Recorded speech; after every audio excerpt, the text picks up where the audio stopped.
எக்கருத்தை எதன் எதன் வழி தெரிந்தாலும் அக்கருத்தின் அகக்கருத்தை தெரிவிப்பது அறிவு. பெற்ற பொழுதினிலும் பெரிது உவப்பர் பெற்றது உற்றதாக உலகிற்கு எனின். உள் ஒன்று வைத்து புறம் ஒன்று தெரிவிப்பார் உறவு களவாமை வேண்டும். அனைவருக்கும் வணக்கங்க. திசை வருடம் அப்படிங்கிறது 360 நாள். நடைமுறை வருடம் அப்படிங்கிறது 365 நாள். இப்ப இதுவரைக்குமே இந்த தசை புத்தி இதெல்லாம் தெரிவிச்சாங்க. ஆனா அத நிர்ணயம் பண்றதுக்கு இத முதல்ல சரி பண்ணிடணும். இந்த 365 நாள 360 நாளா மாத்திடணுங்க முதல்ல. அப்போ ஒரு 30 வருஷம் ஆனா ஒரு ஜாதகத்துக்கு சரியான தசாபுத்தி அந்தரத்தை தெரியணும் அப்படின்னா 30 பெருக்கல் 5.25 157 நாள் ஆச்சுங்க. இதுல இந்த நடைமுறை வருடம்னு இருக்குது பாத்தீங்களா, அதுல இந்த 157 சேர்த்திக்கணுங்க. இந்த 150க்கு 5 மாசம் 7 நாள், 5 மாசம் 7. இந்த சிலுவான மாசம் எல்லாம் இருந்ததுன்னா அது 10 நாளா கூட வந்துடும். அப்போ இந்த சூரியன் தசை, சந்திரன் தசை, செவ்வாய் தசை, கேது தசை இதெல்லாம் அதாவது 10 வருஷத்துக்குள்ள நடக்கக்கூடிய தசைகள். இதுல எல்லாம் ஒரு புத்தி அப்படிங்கிறது ஒரு கிரகத்துக்கு 5 மாசம் 6 மாசம் 4 மாசம் இப்படி எல்லாம் கூட இருக்கும். அப்போ இப்ப நம்ம பார்த்தோம் இல்லைங்களா, 5 மாசம் 10 நாளா இது சரியா கூட்டி அத தசையில கொண்டு வந்து புத்தியில கொண்டு வந்து அந்த இடத்துல கொண்டு வந்து தீர்மானிச்சாதான் அந்த தசா புத்தி அந்த பலன் சரியாக இருக்கும். இல்லைன்னா இவங்க புதன் புத்தி நடந்துட்டு இருக்குது அப்படிம்பாங்க. ஆனா அங்க சுக்கிரன் புத்தி போயிட்டு இருக்கும் இந்த கணித பிரகாரம். இதுல தானுங்க தசா புத்தி அந்த பலன் சரியா வரல அப்படிங்கிற நிலைமை இன்னைக்கு இருக்குது. இதுல இன்னைக்கு சமுதாயத்தில் இருக்கக்கூடிய ஒரு பிரச்சனைக்கு ஜோதிடர்களாகிய நாம் சரியான ஒரு தீர்வை தந்தாக வேண்டும். 50% திருமண வாழ்க்கையில தோல்வி, 50% குழந்தை பிறப்புல தோல்வி.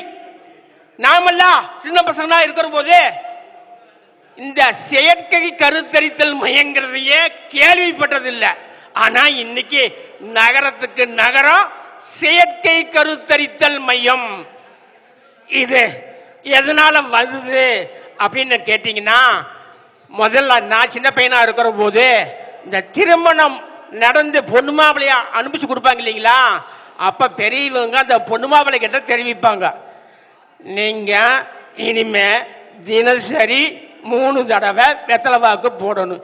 எப்படி 3 வேளை சாப்பிட்றீங்களோ சாப்பிட்டதுமே வெத்தலை வாக்கு போடணும். இந்த பழக்கம் தான் ஒரு கணவனுக்கு பெண் வந்து பார்க்க சுத்தம் பண்ணி கொடுக்கறது, அந்த ஒரு வெத்தலையில காம்ப கிள்றது, தலைவை கிள்றது, நரம்பு சுரண்டுறது, சுண்ணாம்பு பூசி சுருட்டி கொடுக்கறது, இந்த பழக்கம் எல்லாம் அதுல வந்தது தானுங்க.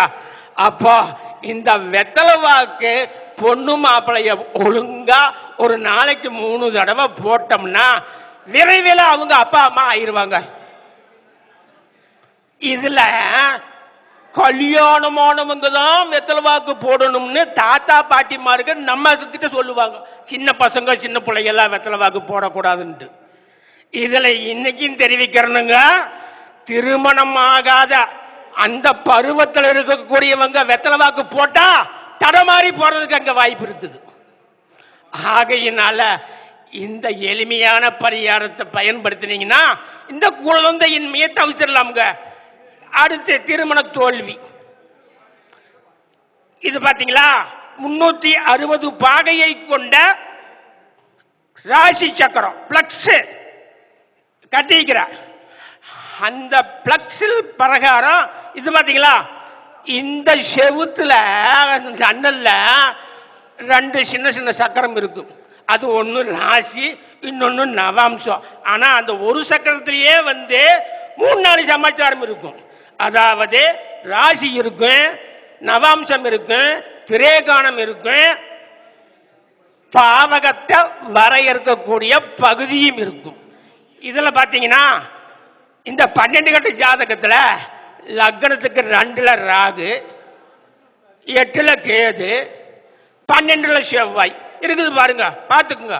ஆனா அந்த சமாச்சாரத்தை இந்த 108 பாதம் உள்ள 360 பாகையை கொண்ட அந்த சக்கரத்துக்கு கொண்டு வரும் பொழுது அந்த லக்னத்திலிருந்து 1ஆம் பாவகம், 2ஆம் பாவகம், 3ஆம் பாவகம்னு தான் சொல்லணுங்க, தெரிவிக்கணுங்க.